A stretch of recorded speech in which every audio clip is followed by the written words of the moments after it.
Visa নিতে চাই। পরবর্তী কার্যক্রম ঘোষণা করে দেয়। আপনি কি আজকে আমরা এখানে দেশে থেকে না যেতে যাচ্ছি নেপাল, না যেতে যাচ্ছি ইন্ডিয়া, সর্বোপরি এখন অনেক খারাপ পরিস্থিতি দাঁড়িয়েছে আমাদের ইন্ডিয়া ভিসা দেওয়ার জন্য। ইন্ডিয়া ভিসা আমাদের এখন পাওয়া পসিবল না।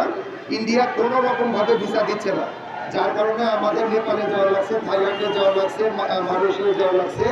আমরা কোনো দেশে না যেয়ে আমরা দেশের মাটিতে ভিসা নিতে চাই।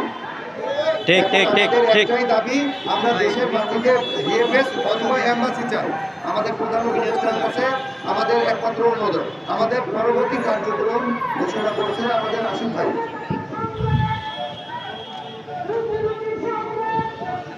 আমরা ইতিমধ্যে আমাদের যে দাবিগুলো আছে আমরা সবগুলো আপনারা সম্মুখীন করছি। আমরা